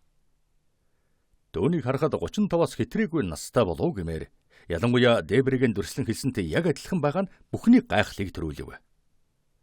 Гүн инээмсэглэн шууд Альберт очиход цаадах нь өөдөөс нь тосож ирээд гарын халуунаар атгалаа. Яг таг байна гэдэг бол Вангийн ээлдэх сэтгэлийн илрэл гэж танаа эзэн хаадын нэг нь батлан хэлсэн шиг үлээ. Гэвч жуулчлан яваа хүмүүс хичнээн хөсөвч энэ журмыг адалгүй дандаа биелүүлээд байж чадахгүй юм. Эрхэм хүндэт байста намайг яг цагтаа ирэх гэж бодсныг харгалзан үзэж 2-3 секунд хожимдож ирсний минь уучлаарай. 2500 мод газрыг ямар цаадгүй явж өнгөрнө гэдэг амаргүй хэрэг. Тэгээд бас хөтчийг зодож болдоггүй. Франц орнд гэж Монте Кристо хэлв. Таныг манад ирэх явдлыг тохиолдуулан өрсөн найз нөхөдөө таныг ирэх тухай ярьсан. Одоо танилцуулахыг зөвшөөрнө үү? Гүн Шаторино 12 таажаас удам угсаатаа энэ хүний өвгдээдсэн дугуйшрын сууж байсан хүн. Эрхэм Люсин Дебрэ дотоод яамны сайтын гарын нарийн бичгийн дарга эрхэмсэг Бошан аюултай сэтгүүлч Францын засгийн газрын аянга энэ хүн эх орондоо бол эхнэр цуутай хүн. Харин Италид сонины тарахыг хориглосон байдаг учраас та хизээч дуулаагүй байх. Хамгийн сүүлд морин зэргийн ахмад эрхэм Максимилиан Морель бүхэнтэй ээлдэг мэхийн ёстой Английн хайхрамжгүй хүйтэн байдалтай мэндэлж байснаа энэ нэрийг сонсоод гүн өөрийн ирэхгүй урагшаа нэг алхаж цав цагаан царай дээр нь улбар туяа тодроод өнгөрлөө. Та ялан дийлэгч Францчуудын ёслолын хувцас өмсдөг юм аа? Сайхан хувцас шүү гэж хэлв. Ямар их сэрхүүн хүчин гүнгийн хоолойноос ээлдэг дур зоргоор ангид дуу гаргаж хизээч юундч халгалагдаж байгаагүй тайван сайхан нүдэнд нь тод гэрэл үүсгэх байдгийг хэлэхэд бэрхэж. Та манай Африкийнхныг ердөө үзээгүй юу гэж Альберт асуухад гүн хуучин байдалдан дахин орж ердөө ч үгүй гэж хариулв. Энэ хувцсны цаана манай армийн хамгийн аимшиггүй сайн сайхан сэтгэлтний зүрх цохилж байгаа юм. Оо Бэс гэж Морель төвний үгийг тасалхад Альберт цааш үргэлжлүүлэн ахмад та миний ярьж гүйцэхийг зөвшөөрнө үү? Би дөнгөс эрхэм Морелийн баатарлаг явдлын тухай мэдлээ л дээ. Эрхэм Морельтэй дөнгөж өнөөдөр л танилцж байгаа боловч гүн танд энэ хүнийг өөрийн хуучин найз шиг танилцуулахыг өөрөөс нь гуй. Энэ үгийг хэлэхэд гүнгийн ширтсэн харцад царай нь эгшин зурын дотор улбартан ягаарсан завхин үл мэдэх хөдлөн төвний сэтгэл дахин хөдөлснийг харууллаа. Мөн ахмад чинь сайн санаатай хүн байх нэ. Тэр тусмаа сайн да гэж гүн хэлв. Альбрийн үгний хариуд хэлхээсээ илүү өөрийн бодолд хариу болгож хэлсэн энэ үг бүх хүнд ялангуяа Монте Кристод гайхан харж байгаа Морельд бүрч хачин санагдлаа. Төвний хажуугаар хэдийгээр хачин санагдавч тийм их ээлдэг зөөлөн хэлсэн учраас гүнд уурлан гомдохын аргагүй байлаа. Үүнд эргэлзэх ямар үндстүүнд байж болох вүлээ? Гэж Бошан Шаториногоос асуухад цаадах нь Монте Кристогоос мэдэгдэж байгаа бүхнийг дээдсийн хурцнуудаар ялган хараад "Өндөнж Альберт бидэнд худлаа хэлсэнгүй шүү. Энэ гүн ерөвшин хүү юм. Морель танд ямар санагдаж байна?" гэж асуулаа. Тэр хэдийгээр миний тухай хачин үг хэлсэн боловч элен далангүй яриа аятайхан дуун надад таалагдж байна. Эрхмүүд өглөөний цаг бэлэн болсныг Жерман илтгэж байна. Эрхэм хүндэт гүн танд зам зааж өгөхийг зөвшөөрнө гэж Альберт хэлв. Хүмүүс цөм дуугүй явж хоолны өрөөнд орж сууцгаалаа. Гүн суух зураан "Эрхмүүд би та нарт үнэн хэлхийг зөвшөөрнө. Энэ маань миний эндэл ослыг уучлаарай гэж байгааг л дээ. Би Парис дангуудаа ирж байгаа болохоор Францын амьдралыг огт мэдэхгүй гадны хүн. Би одоо хүртэл Францынхаас шал өөр дорнодын маягаар амьдарч ирсэн хүн л дээ. Хэрв надаас дэндүү их төрөг Наполеонтон араа байдал гараад байвал уучлахыг уучлангуй. За одоо зоглцгоё гэв. Энэ хүний ярихыг ноён хүн шиг л юм гэж бошон шивгэнэхэд дээбрээ дээрээс нь нэмж харь газрын ноён байна гэв. Эрхэм дээбрээ минь, энэ хүн чи бүхэл газар орны ноён доо гэж Шаторино дүгнэн хэллээ. 2. Өглөөний цог. Гүн тун ялахгүй жаахан иддэг гэдгийг сонсогчд мартаагүй байхаа. Тийм учраас Альбер Парисын амьдралын хэлбэр эхнээсэн аваад өөрийн материаллыг тэгсэн мөртлөн байхаас өөр аргагүй талаараа гүн дэвгүй сэтгэл төрүүлэхүй гэж болгоомжилж байв. Эрхэмсэг гүн танд ээлдэр годомжны хоол Пьяцца де Испаниагийн хоолоос баг таалагдах болов гэж ааж байна. Би таны ямар хоолнд дуртай болохыг урьдчилан лавлаж захиалан бэлтгэдэг байж гэж хэлэхэд гүн нэмсэглэн. Хэрвээ та намайг ойр сайн мэддэг байсансан бол ийм дэми минутлөө санаа зовхгүй байх байсан биз. Би аялан явах зураан Неаполд хөндөй гомон, Миланд Полента, Валенсид Олло Бодрида, Константинополд Плов, Энтгэгт халууногоо, Хятадд алтан хараацсан үүргээчийг идэж явлаа. Над шиг ертөнцийн иргэн болсон хүнд тийм ийм хоолнд дуртай гэх юм байдгүй юм оо. Би хаанч байсан юу ч хамаагүй идэн, харин тэгтэн жаахан иддэг. Харин өнөөдөр та нар намайг жаахан идлээ гэцгээж байхад би чоншиг л хоолнд дуртай байна. Би өчигдөр өглөөнөөс хойш юу ч идээгүй гэлээ. Яалаа гинэ? Өчигдөр өглөөнөөс хойш та тэгээд бүтэн хоног юм идсэнгүй хэрэггүй гэж бүгдээрээ гайхлаа. Тийм ээ. Нэмагийн ойролцоох газраас зарим нэг мэдээ цуглуулж явахаар замаас хазааж явах хэрэг болсон юм. Энэ явдал намайг баахан саатуулсан болохоор дахин зогсохыг хүсээгүй юм аа гэж Монте-Кристо гүн хариулв. Та сүйх тэрэгэн дотор хоолж явв уу гэж Морсер асуухад нь үгүй би унтаж явсан. Би уйда зугаацах дор хөрөхгүй байвал эсвэл өлсөд юм идэх дургүй байвал дандаа унтаж явдаг юм гэж хариулв. Та тэгвэл өөрийгөө албаар унтуулж чаддаг юм а да хэмээн Морил асуулаа. Бараг л тийм. Унтахад хэрэгэлдэг ямар нэг юм танд бий юу? Хамгийн найдвартай юм бэ. Тэр чинь л бидэнд Африкийнханд баймар юмсан ч гэж Морил хэлээд бидэнд цаг үргэлж хоол байгаад байдаггүй. Уух юм бол өөрч ховор гэлээ. Хэрэг болох нь цаашгүй л дээ. Тэгтээ миний тэр арга над шиг гойд амьдралтай хүнд хэрэгтэй болохоос айрам тэргэлэхэд аюултай. Хэрэгтэй цагта сэрэхгүй байж мэднэ гэж Монте-Кристо хэлэхэд нь тэр чи тэгээ ямар гэчин гэдвэ? Мэдчих болох уу? гэж дээбрээ асуулаа. Болгүй яхав. Би түүнийг нуудгүй юм аа. Энэ бол чанарт нь итгэлтэй байхын тулд өөрийн биеэр кантонд очиж явсан онц сайн чанарын хар тамхи. Тэгэр Ефрат хоёр мөрний хоорондоос түүсэн шилдэг сан шиш хоёрын холимог. Тэнцүү хэмжээтэй хольж бөөрөн хөөлөөд хэрэгтэй болохоор залгичдаг юм. 10 минутын дараа л үйлчиж эхэлнэ дээ. Францтэй Эпинигээс асуугаараа нэг удаа амсч үтсэн юмдаг. Тийм ээ, тэр над ярьсан. Тэр тухайгаан их л сайхан сэтгэлдтэй явдаг юм байна лээ. Гэж Альбер хэлэхэд сэтгүүлч хүний итгэлгүй байдлаар бошаан. Тэгвэл тэр юм тань дандаа байдаг байх нэ? Гэж асуухад Монте-Кристо гүн дандаа хэмээн хариуллаа. Тэр хүү үнэт өрлүүдэн бидэнд үзүүлэхгүй юу гэж гуйвал дэндүү даруй биш явдал болохгүй байгаа гэж бошаан харь орны хүнийг төвдүүлэх санаатай асуулаа. Болно гэж хэлээд гүн халаас насaan цул маргад эрдний чулууг ухаж хийсэн гайхамсайхан алтан тагтай сав гаргаж ирээд тагийн эргдэн ногоовтөр өнгөтэй том багаараа вандуу шиг бөөрөнгийн үрэл гаргаж ирлээ. Үрлээс хурц эхүн үнэр хангална. Маргад савн дотор тийм 4-5 үрэл байх бөгөөд уг нь 10 хэдийгч багтаах зайтай ажээ. Тэр савыг зочид ширээ тойруулан үзэж бие биеэс нь дамжуулан авахтаа доторх үрлүүдийг үзэж үнэртэх гэхээсээ гайхамшигын сайхан маргад эрднийг үзэх гэж яарч байлаа. Энэ үний чинь таны тогооч бэлтгэж өгдөг үү? Гэж бошооныг асуухад Монте-Кристо гүн үгүй шүү. Хамгийн сайхан зугаа болгодог юм аа. Би хүнд итгэн хэлэгдэггүй. Би тийм ч муу биш хувилхуу ухаанч хүн болохоор үрлээ өөрөө бэлтгэдэг юм аа. Тун сайхан чулуу юм аа. Манай ээжэд тийм ч баггүй үн тэрднэс байдаг боловч би ийм томыг эрдэн үзээгүй юм байна гэж Шаторино хэлэхэд Монте-Кристо тайлбарлан Надад 3 эм чулуу байлаа. Нэг нь падишахад бэлгэлсэн. Тэр түгээр өөрийн сэлмийг гойсон. Хоёр дахь нь гэгийн утагт хамба папламд бэлгэлсэн юм. Тэр түүнийг өөрийн овоодой малгайдан өөрийнх нь өмнөх 7 дугаар Пит эзэн хаан Наполеоны бэлгэлсэн бараг адил үнэтэй боловч ийм сайхан биш маргадын дэргэд тавиулсан.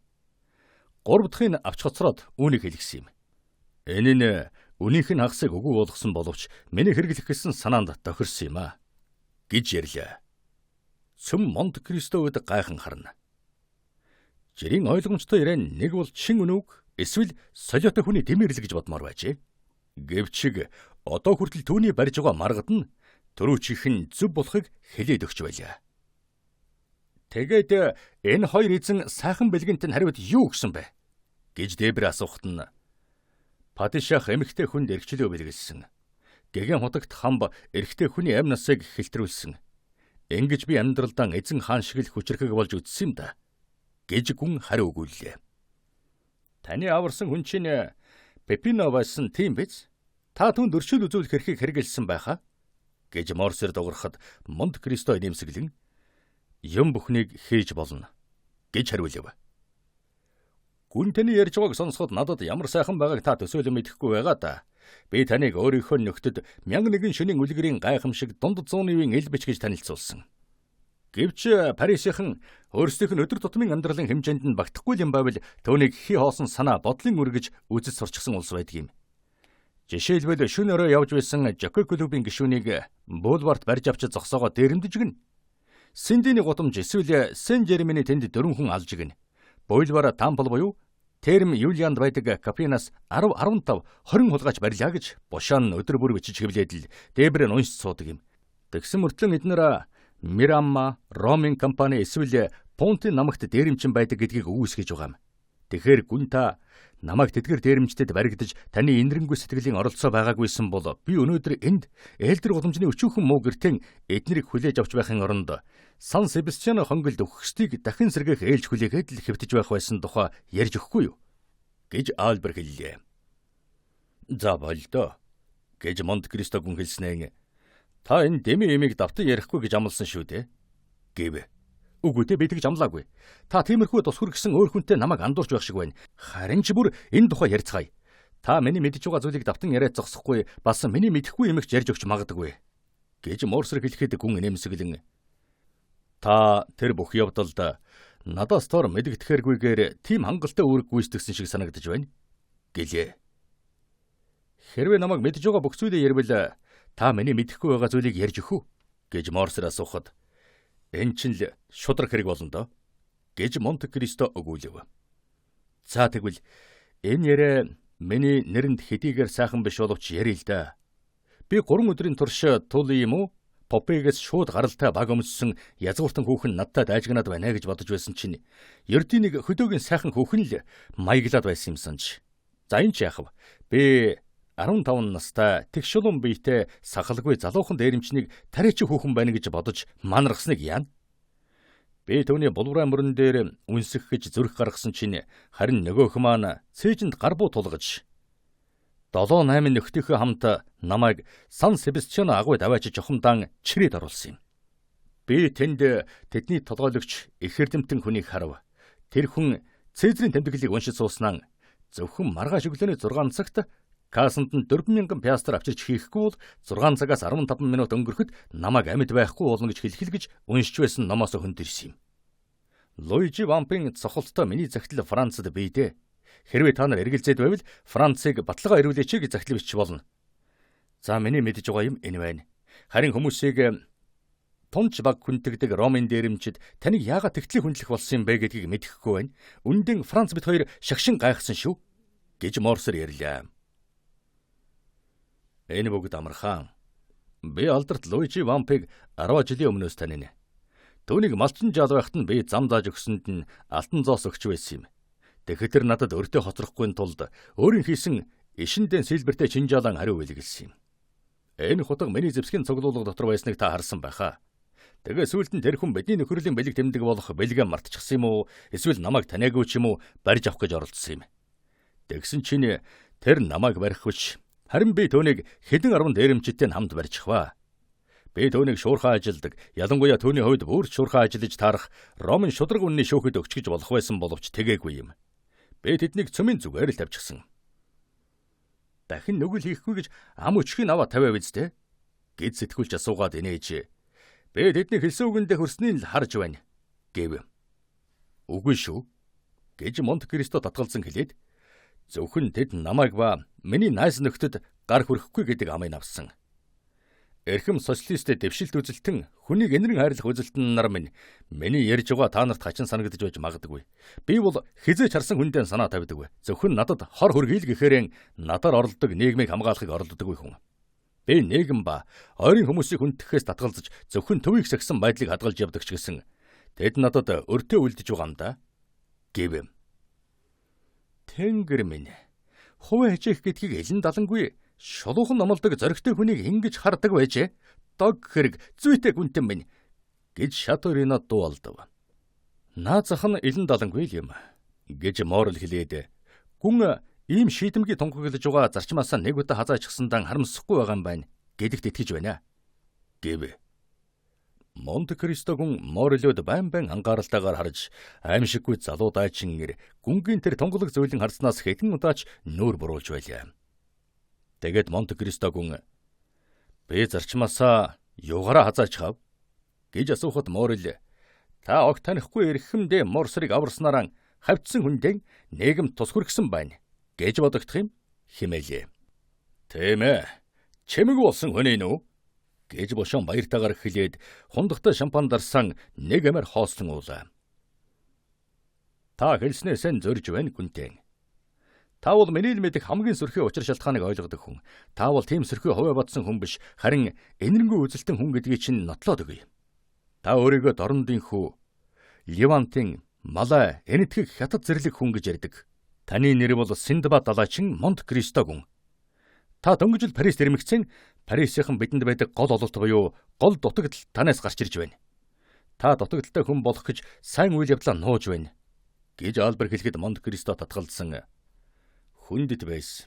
Би өөрийнхөө үг буюу үйл явдлаар ийм магтаалыг хүлээх ёсгүй. Та бол миний хувьд огт танихгүй хүн байгаагүй. Би тантай танил байсан. Хоёр даслагаагаа найр тавин өгсөн, хамт зоог барьж байсан. Нэг сүүхэн танд хэрэглүүлж хамттан Корсогийн багтнаадам сонирхон үзэж Пьяцца дель Попологийн цонхоор цаазар аваачих ял гүйцэтгэхийг харсан шүү дээ. Тэр үед та маш их сандар муужрах гэж байсан шүү дээ. Тэгэхээр ийм зочноо та нарын хэлдэг тэр аимшиг дээрэмчдийн гарт орхиж болох уу? Түүнээс гадна таныг аврахтаа надад бас өөр нэг санаа намайг Францад ирэхэд Парисын дээдсийн хүрээлэнтэй танилцуулж өгөх байхаа гэж бодож байсан юм гэдгийг та мэдэн шүү дээ. Урд нь бол та миний үгийг зүгээр л хэлээд өнгөрсөн байх гэж бодож болох байсан бол одоо чин үнэн зүйл болж та хэлсэн үгэндээ хүрэх болоод байна шүү дээ гэж хэлв. Би хэлсэн үгэндээ хүрнэ. Гэвч эрхэмсэг гүн таныг их л гутрах болов уу гэж айж байна. Та чинь үдсгэлэнтэй сайхан газар нутагт элдв адал явдалтай учирч сурчсан хүн шүү дээ. Таны дасал сурчсан баялаг үйл явдалтай амьдралтай адил юм энд байхгүй. Мон Мартер бол манай Чимбороза. Мон Валерим бол манай Гимлай. Гэрнилийн тэгш тал газар бол манай Ихцэл. Бас тэнд жинждэд зориулж өрөмдмөл худ гаргадаг. Манайд хүмүүс хулгайчиг тийм олонгүй гэж ярьдагч чамлдгүй олон хулгайч бий. Гэвч эднэр хамгийн хүндтэй язгууртнуудаас айхаасан хамгийн наазахын эрүүлч мөрдөгчдөөс илүү их байна. Ер нь Франц гэдэг чинь асар олон талтай улс. Парис гэдэг чинь соёлжиж боловсрсон хот. Манай бүх 85 мужид төмөр утасны мод зоогоогүй. Өчүүхэн төдий боловч уул цагдаагийн комиссар хин гэрэл тавилаагүй нэгэх нь харанхуй агуу олохгүй. Тэгэхээр би эрхэм хүндэт гүн танд ганцхан тус хүргэж чадна. Би таны бүрэн мэдэлд байна. Таныг өөрөн буюу нөхдөөрөө дамжуулан хаалбал хаа оруулж өгч болох ганцхан л зүйл байна. Гэвч энэ хэрэгт танд хинч хэрэг болохгүй. Тань шиг нэр зуутай, тань шиг ухаантай, тань шиг баян хүнийг хаанч сайнаар хүлээж аван шүү дээ. Ер нь би танд ганцхан зүйлээр л хэрэг болно байх. Хэрвээ танд миний Парисын амьдралыг мэддэг хийгээд ая дохин асуудлаар олсон баг зэрэг туршлага ба хоршоо дэлгүүрүүдийг мэддэг минь хэрэг болвол би таны бүрэн мэдэлд байж товхонж төвхөнөхөд чинь тусуулж болно шүү. Та Ромд байхдаа надад байрнаасаа өгч байсан шиг би өчүүхэн гэрэн хуваац сууя гэж хэлэх зүрх алга. Хэдийгээр би хуваа хичээх талаар номлоогүй боловч ясандаа хүртэл харамын боддог хүн. Миний энд надаас өөр сүйдэрч байхгүй. Харин эмэгтэй хүний тухайд биш шүү гэж Морсер хэлв. Энэ өвчин Эхнэр өх тухайг чинь санагдуулчихлаа.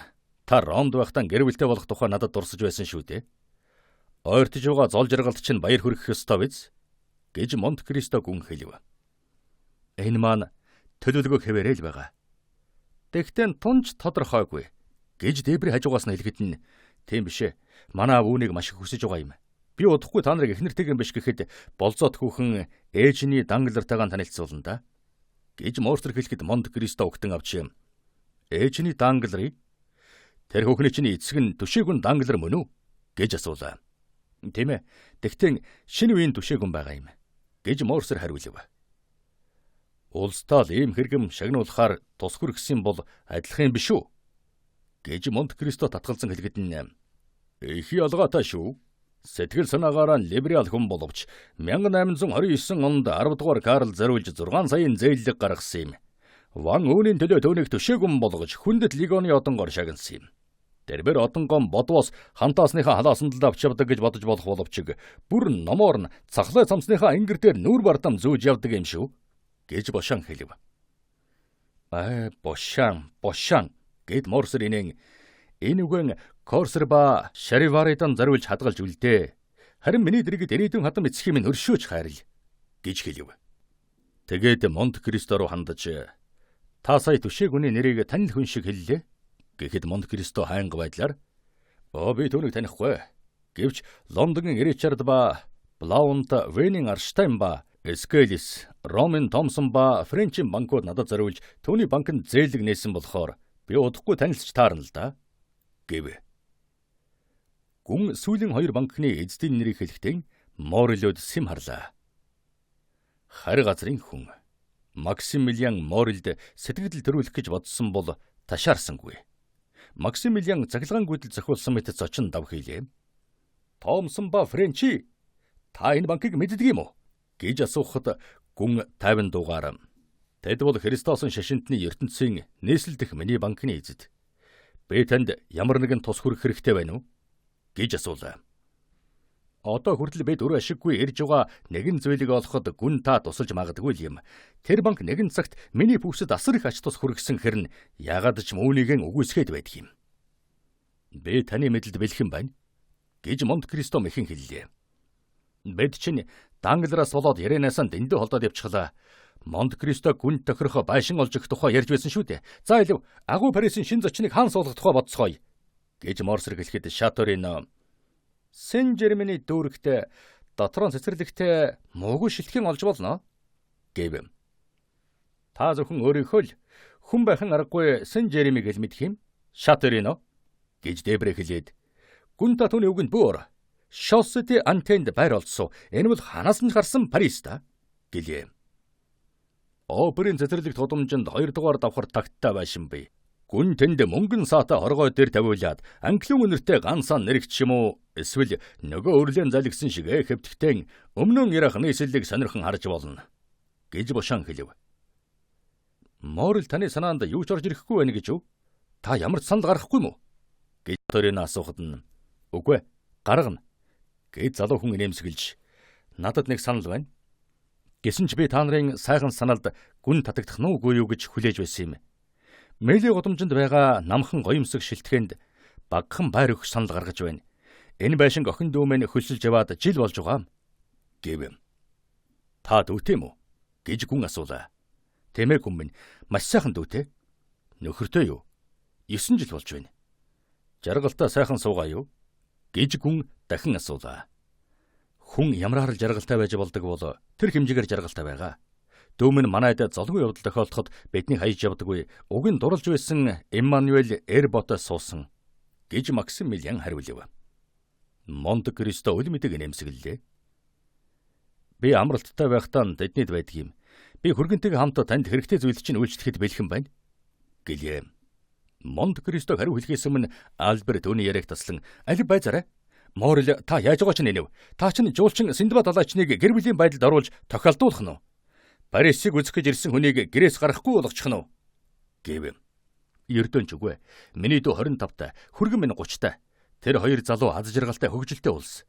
Тэгээд ч хүн тусдаа сууж хүссэн цагтаа тэдэнтэй уулзж байх болно. Гэж Морил инээмсэглэн хариуллаа. Баярлалаа танд. Баярлалаа. Хэрвээ та дургүй эцэхгүй бол би таны дүү ба хүргэнтэй чинь танилцахтаа баяртай байна. Харин би та бүхний хэний саналыг хүлээж авахгүй. Надад байр бэлэн байгаа. Гэж Монте Кристо хэлэхэд яалаа гинэ? Та зочид буудалд суух гэж юу? Танд их л тухгүй байх болно доо. Гэж Морсер дуу алдахад Монте Кристо би Ромд муу сууж байсан гэж юу? Хэмээн асуулаа. Та өрөөнүүдэн засуулах гэж 50,000 пиастр зарцуулсан шүү дээ. Байр бүрдэл ийм зардал гаргаад бай гэж бодоогүй үсттэй. Эннээс ч болсон юм бишээ. Би Парист өөрийн гисэн тусдан байшинтай бай гэж бодсон юм. Би гэрийн хягаан төрүүлээд нааш нь явуулчихсан. Одоо л байшин худалдаж аваад төхөөрт засчихсан байхаа. Гэж Монте Кристо хариулв. Тэгвэл танд Парисыг мэддэг хя бие юм шивдэ. Гэж бошоон дуурахад нь тэр надтай л адил. Франц данкэрж байгаа юм.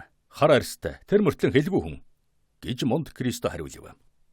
Тэгвэл тэр чинь аал юу? Гэж Альбер хүмүүсийн гайхах дууны дундуур хэллээ. Тэмээ. Миний хэлгүй нууби хүн. Та түүнийг Ромд харсан байхаа? Харлгүй яах вэ? Би түүнийг сайн санаж байна. Та тэгээд хэлгүй нууби хүнийг Парисаас байшин худалдан авч засуулж төхнүүл гэж явуулж яаж чадав?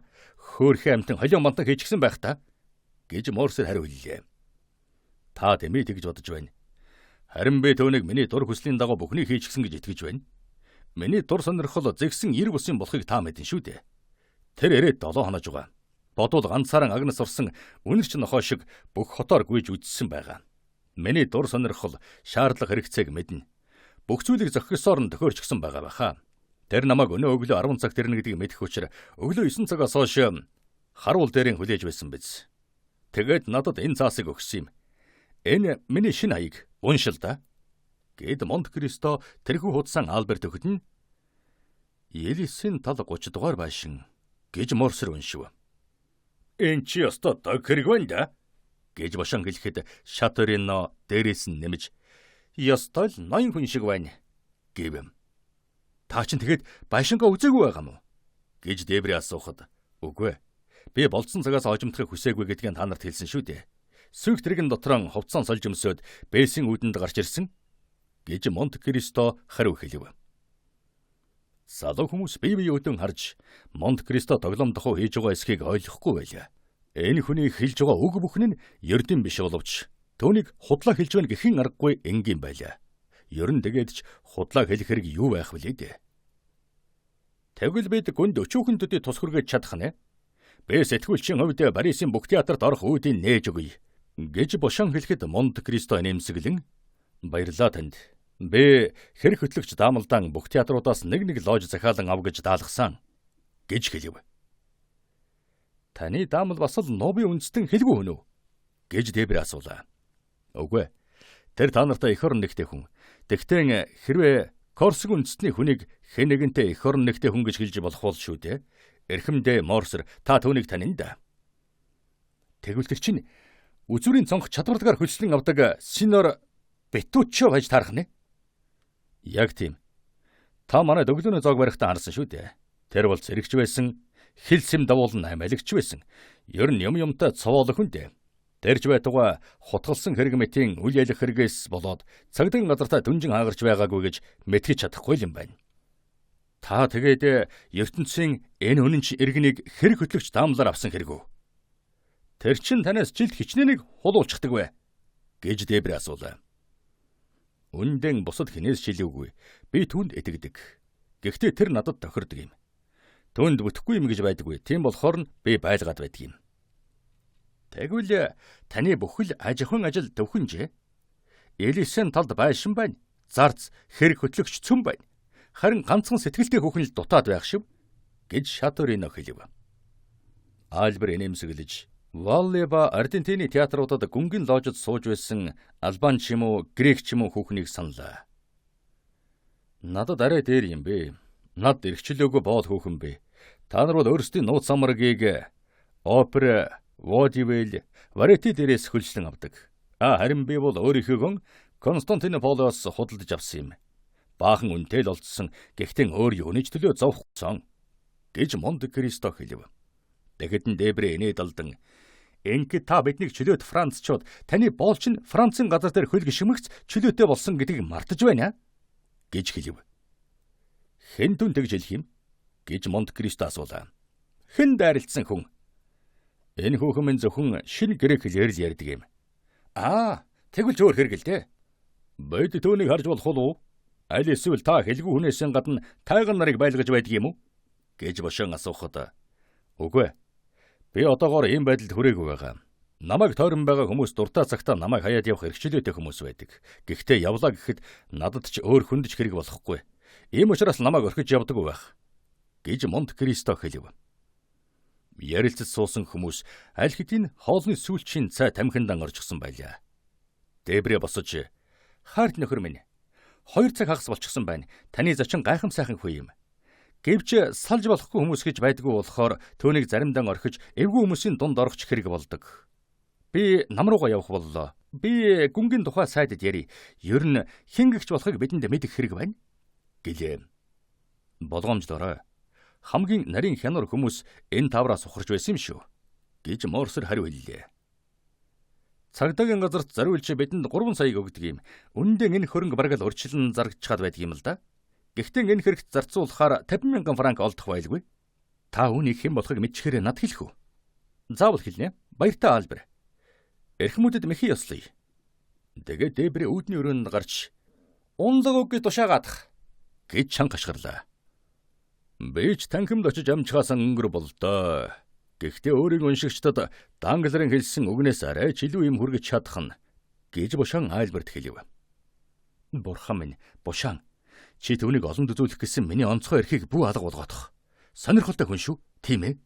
Гэж Альберт хэлв. Миний л үтсэн дуулсан хүмүүсийн дотроос хамгийн эр бишийн гайхалтай нь энэ хүү юм. Гэж Шаторено хэлээд "Морел, явах уу?" гэж асуулаа. "За одоохон би гүнд энэ нэрийн утсаа өгчихье. Гүн манайд мэйлийн голомжны 14-т очино гэж найрсгаар тал өгч байна. Би үүнийг мартахгүй гэдгийг танд итгүүлэн хэлэх байна" гэж гүн мэхийн ёсолж хэллээ. Тэгээд Максимилиан Морел, түшээгүн Шаторено 2, Монте Кристо Морсер 2-ыг орхиод гарч одов.